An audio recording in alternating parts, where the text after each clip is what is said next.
hunting home turf today on the G3 Sportsman, but will we actually have home field advantage? Frustrations, aggravations, and jubilation are an everyday occurrence when hunting whitetails, and we're certainly going to have our share of all these emotions. Grab a seat, because I think you're going to relate to all that happens to us today. Let's get started with it. I lost him. Give me my fish. He fell off. That thing pulled twice as hard as a silver. Look at this catfish. Oh, yeah, you're good, though.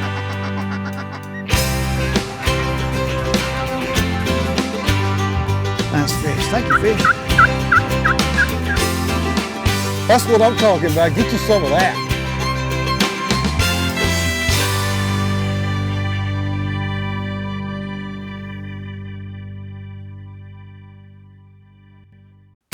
The G3 Sportsman is presented by Yamaha. Reliability starts here. You know, anymore there's just so many opportunities for the deer hunter to travel to different parts of the country and hunt. There are just an abundant supply of great outfitters that can help put us on deer. But what a lot of us have kind of gotten away from is just hunting our own land, the land that we've either grew up hunting or is near our home or whatever. So that's what we're going to do today. We're just going to stay close to home. We're going to hunt the home turf and do some deer hunting. Got a couple of hunts here, and first is with our own Steve Matt with a muzzleload hunt there in Arkansas, just right close to his home. And next we'll be out in Kansas for a young man that's actually started deer hunting late in life, but nonetheless, that first buck is still as exciting as ever, no matter what age you are. But we'll get started here with Steve's hunt, and trust me, just because we do a show doesn't mean that the everyday ups and downs, shoulda, coulda, wouldas, and everything else, the bad stuff that could happen, hey, it happens to us too. And you're going to find out that we're certainly not immune to it. This hunt that I'm on today is special to me. I'm hunting really for two reasons. One, it's fall in the Ozarks, the rut's starting to come on, the bucks are moving around, and I just want to be in the woods. The other reason is my good friend Kent is on his second tour of duty, and he can't be here to hunt right now. So I want to dedicate this hunt to Kent and all the people overseas who can't be in their home woods this fall. I'm really excited to be here because I'm hunting on my favorite place in the world, which isn't Alaska, it isn't Canada, it's right here at home. I love this spot.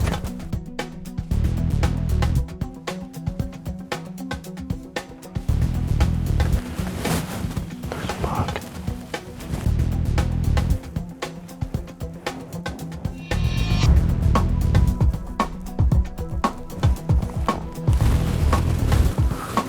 He's a legal buck.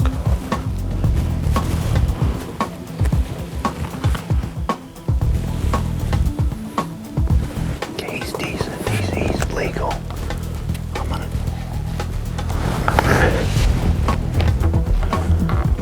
gonna wait for him to walk right out there and then open.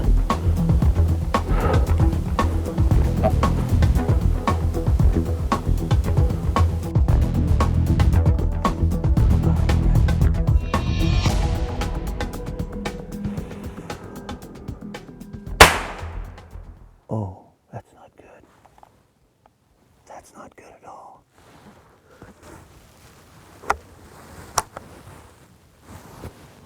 He's still there. He's still there. You know, there's no more sick feeling, and trust me, it has happened to me more than once. The snap caps, misfire, and now your brain's just frying going, oh my gosh, I got to do this, and now you're all thumbs. And that's what's happening to Steve right now.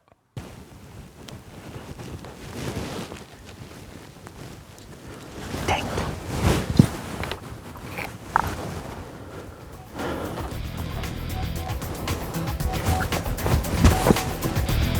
Does Steve's bad luck end here? Or would you say it gets worse? We'll find out right after the commercial break. He's still there.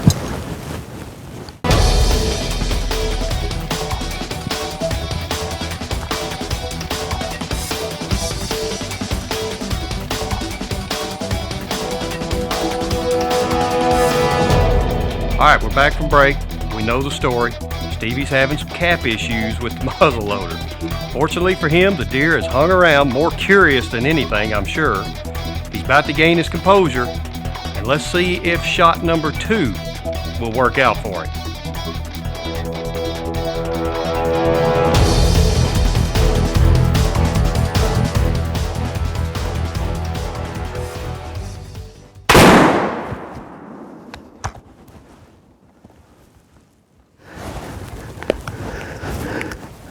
That was a little intense there. Had this buck come in, probably haven't been in the stand half hour, 45 minutes. I fired one cap. The gun didn't go off. So I kind of had to calm myself down, collect my thoughts a little bit. I got another cap in, and he turned and walked up, and he was walking right towards me. I don't know how he could not hear those caps go off, but I'm pretty sure I hit him good, and he's down just over the hill. He's not a monster like Kansas, but he's a good, respectable Arkansas deer. And in Arkansas, we're allowed to take 2 bucks with a muzzleloader or a rifle. So I'm going to take that deer. I'll take that kind of a buck anytime I can get him when he comes in first thing in the morning like this. But I tell you one thing, nothing will rattle you like having your cap go pop. Nothing. I mean, I don't get a lot of buck fever anymore, but when that cap goes snap, I just went to pieces. That was it. You know, you would think that the cap issue that Steve had was really enough to try your nerves on this hunt. But now we have a second issue that's come up. It seems a bigger buck now has made its presence. There's another buck coming down the road.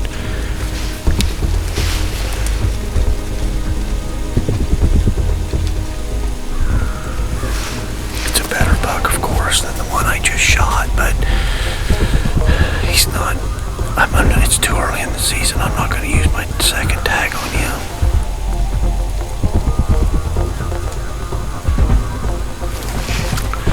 He's all messed up on one side. Actually, I think it's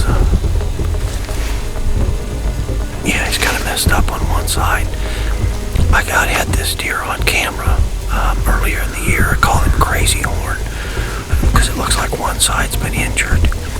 I think he's a 10 point, but he's coming right this way. So we'll let him go on by, and then we'll go retrieve that other deer here in a minute that we shot. It hasn't been very long since I shot him.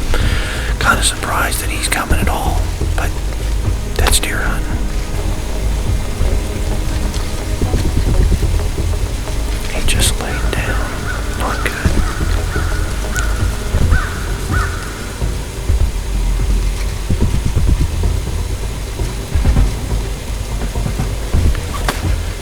Not a care in the world. He just laid down. He's 35 yards in front of me. And he's bedded down. Great. I'm not going to shoot him. I'm not using my tag this early, my second tag, this early in the season.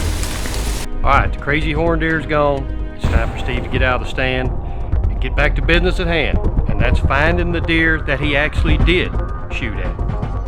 I think he went down, but he went over the hill just a little bit. I think I heard him go down.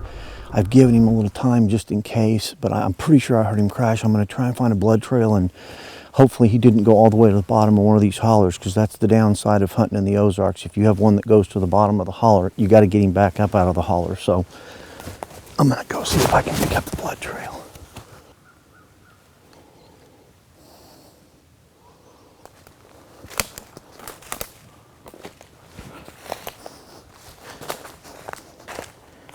I did find him.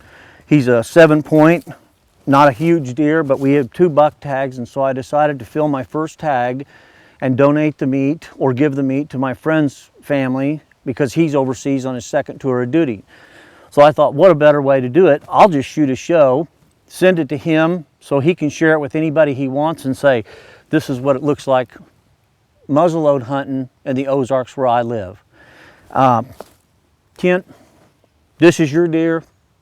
Since you can't be here this year, I took it for you. All the meat's going to get processed. It's going to your house. Be there when you get home.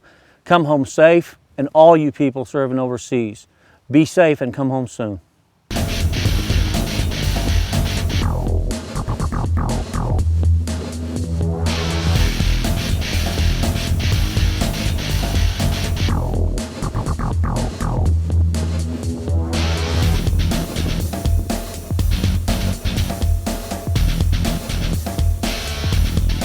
Now you'd think if someone that owns property in Kansas of all places would be a deer hunting fool.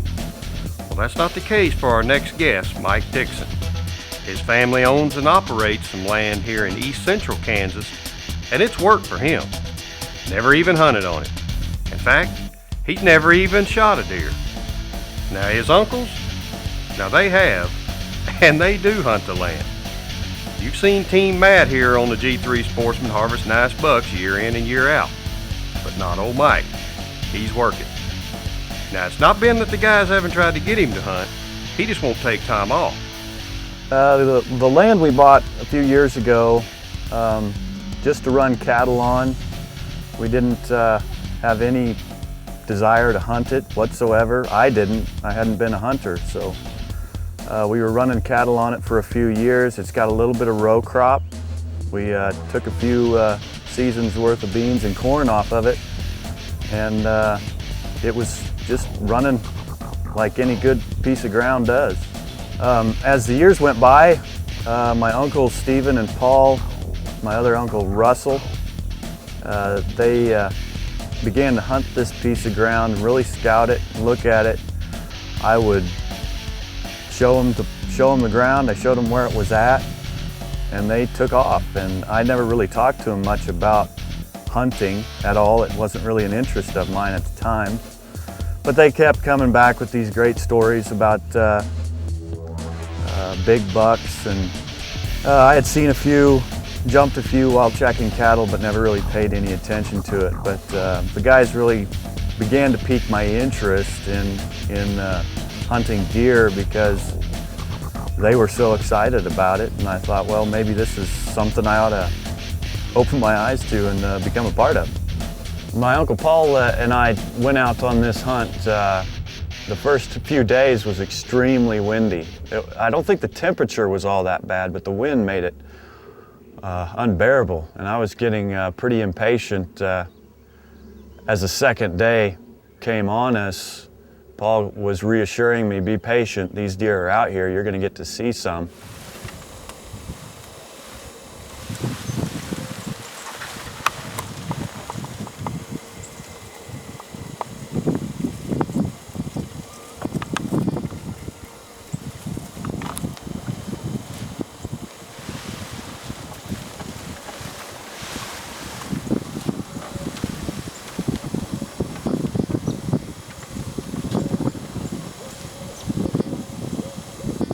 We had an 8-point come in with a group of does. One that at the time I thought, well, wow, this might be a shooter. But we had had so many discussions about bigger and better bucks that I decided to go ahead and let him go that evening, and thought I'd take my chances with something a little bit better. Well, the following evening, Paul and I get back to the same stand. We sit there for a while and saw some does. We're thinking surely a good buck's gonna come out, and sure enough it did.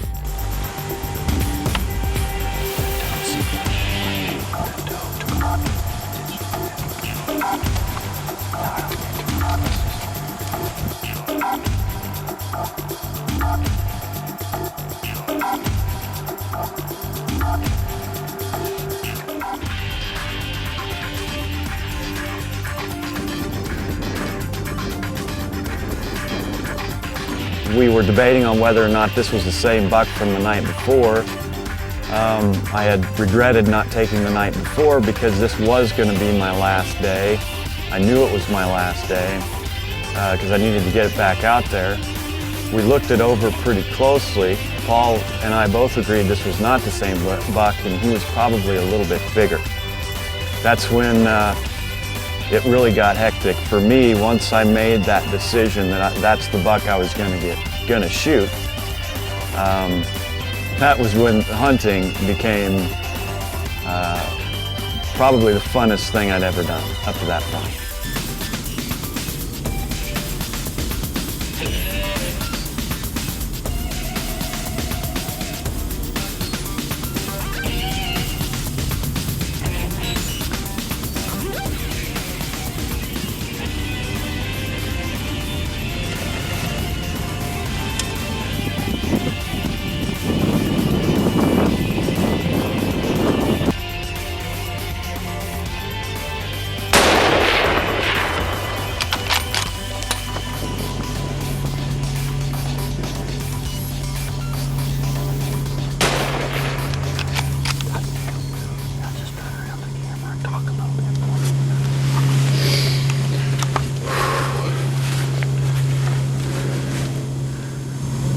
I think I might have a heart attack. We were out here last night. We saw that buck. That distance, he actually made it a little bit closer. He was right up at that point. We decided back and forth, was he big enough, was he not? We decided to take off and go home.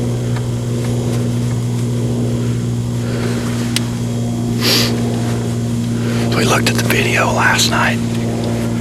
Yeah, I know.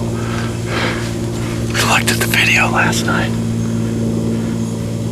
Decided we probably made a good decision. But I gotta go home tomorrow. And I told Paul, if he comes back out tonight, I gotta shoot. That's a 250-yard shot.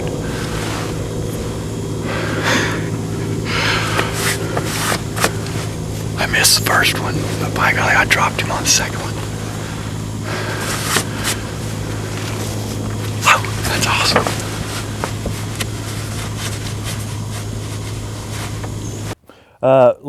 Let me tell you where it started. He came in at 400 yards with 2 does. We knew when he walked in that we wanted to take the shot. I looked at him, I said, you know, I think that's the buck I saw last night. Sometimes he'd look at us, and I'd say, well, maybe he's not that same buck. And then he'd look at us again. I said, maybe he is. I pulled the rifle up. I looked down the sights. I'm looking through that scope at him. My heart is pounding like none other. Felt like I was going to have a heart attack. The crosshairs were sitting there bouncing with my heartbeat. I'm looking through there going, well, I'll try and set one out there. Pull the trigger, boom. He doesn't move an inch. You had told me, and everybody I was hunting with, all my uncles have told me, if you get a shot off and he doesn't drop, put another in the chamber. That's what I did. That's what I've been telling myself for 3 days. Well, you were fast on that. Dropped another one in the chamber, steadied, calmed down, got back to thinking about looking at a target. Took a deep breath, took my time, popped that second shot off, and by golly, he dropped. That's great. I could feel that knob on my nose when I turned around. You know how big my first buck was? You see these things right here? Mm-hmm. That's about what I had. So this is a great whitetail. Great hunt. Thanks for having us out every year, buddy. It's been awesome. You know, don't be ashamed of the fact that you're not getting a Boone and Crockett deer on your land or whatever. You know, I guarantee you worked your butt off every bit as hard as an outfitter or someone else that you're hunting with in a different part of the country that is trying to put you on a deer. That deer right there should actually mean more to you because you did it. It was on your property. You hunted that deer and you harvested. And it was a great deal that what Steve was doing is donating that deer to a friend of his family while he's overseas and defending our country. And my hat's off to all the servicemen and women that are overseas right now and allowing us this opportunity to do what we do and to live in a society that allows us to do so.